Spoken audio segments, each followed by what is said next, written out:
ডলারের রেট কত হবে?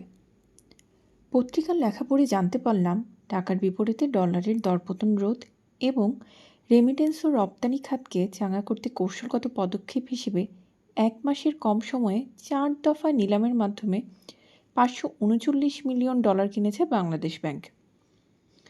গভর্নর মহোদয়কে বলতে শুনলাম, কেন্দ্রীয় ব্যাংক নিজের কোষাগার থেকে গত 1 বছরে কোনো ডলার বেচেনি, সুযোগ বুঝে শুধু কিনেছে।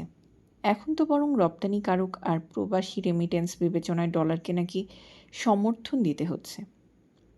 কেন্দ্রীয় ব্যাংকের তথ্য বলছে, 8 আগস্ট ডলার কেনার জন্য নিলাম আহ্বান করে বাংলাদেশ ব্যাংক। এই নিলামে ব্যাংকগুলোর কাছ থেকে 121.35 থেকে 121.50 টাকা দরে $45 মিলিয়ন কেনা হয়েছে। এর আগে 23 জুলাই 121.95 টাকা কাট অফ রেখে $10 মিলিয়ন কিনেছিল বাংলাদেশ ব্যাংক। সেই হিসাবে কাট অফ রেট আগের চেয়ে অন্তত 45 বেসিস পয়েন্ট কমেছে।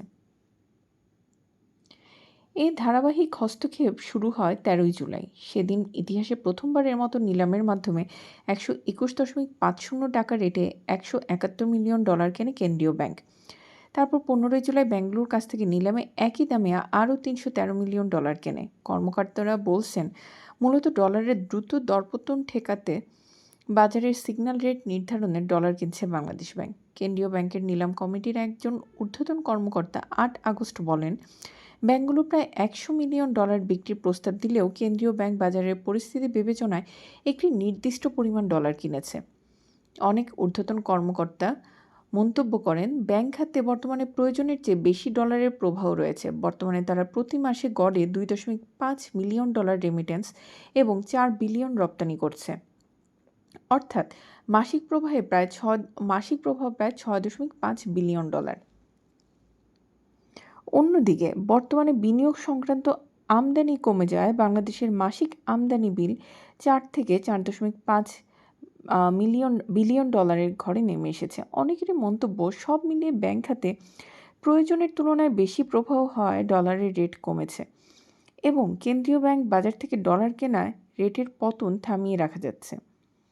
অর্থনীতিবিদ ও ব্যাংকিং বিশেষজ্ঞরা কেন্দ্রীয় ব্যাংকের এই সতর্কতামূলক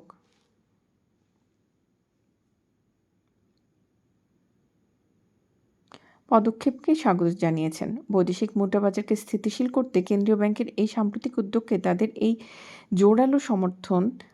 তাদের রয়েছে জোরালো সমর্থন। নিলামের মাধ্যমে বাজার থেকে ডলার কিনে কেন্দ্রীয় ব্যাংক বৈধ চ্যানেলে রেমিটেন্স প্রবাহকে উৎসাহিত করছে, একই সঙ্গে রপ্তানির প্রতিযোগিতার সক্ষমতাও ধরে রাখছে।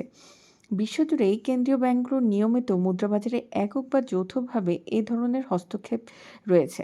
অতীতেও প্রায় বৃহত্তর অর্থনৈতিক লক্ষ্য অর্জনে এই কৌশল কাজে লাগানো হয়।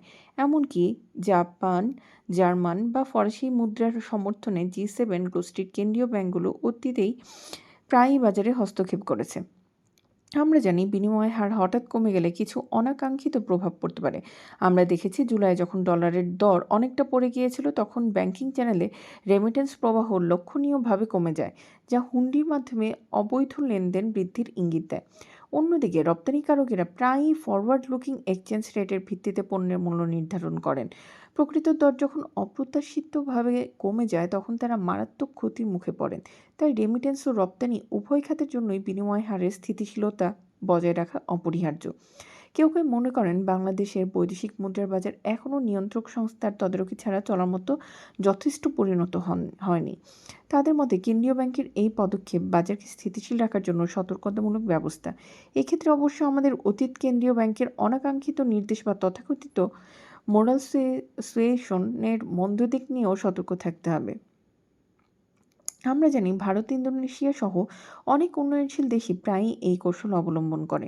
ডলারের রেট বেশি থাকলে রেমিটেন্স ও রপ্তানি খাত উৎসাহ পায়। অন্যদিকে ডলারের রেট বেশি কমলে আমদানি বাড়ে। ফলে আমাদের এখানে ব্যালেন্স করে এগোতে হবে। এটি একটি ভালো মুদ্রানীতির আদর্শ মান। অতীতে IMFকে আমরা প্রতিনিয়ত রপ্তানির প্রতিযোগিতা বৃদ্ধির জন্য টাকার মানকে অবমূল্যায়ন করার কথা বলতে শুনেছি। অন্যদিকে আমাদের অতীত অর্থমন্ত্রীরা আমাদের আমদানি নির্ভরতা বিবেচনায় ডলারের বিপরীতে টাকার মানকে এক জায়গায় ধরে রাখতে চেয়েছেন বা বাড়তে দেননি। নিকট অতীতেও বাংলাদেশ ব্যাংক দ্বারা টাকার মানকে জোর করে বাড়িয়ে রাখার চেষ্টা দেখেছি।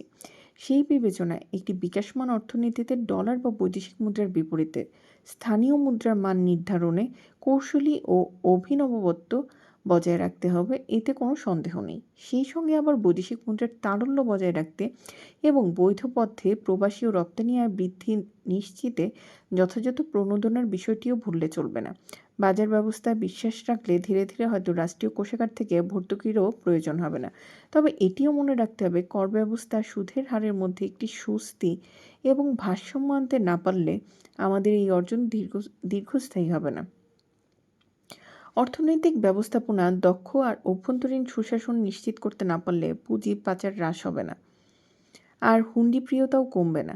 আপাত আনন্দের বিষয় হলো, অনেকের আশঙ্কা মতো ডলারের বিনিময় হার 145 টাকায় পৌঁছেনি, এমনকি রপ্তানিকারক আর প্রবাসীদের কাঁদিয়ে 120 টাকার নিচেও নামেনি। এর জন্য আমাদের কেন্দ্রীয় ব্যাংকে সাধুবাদ পেতেই হবে।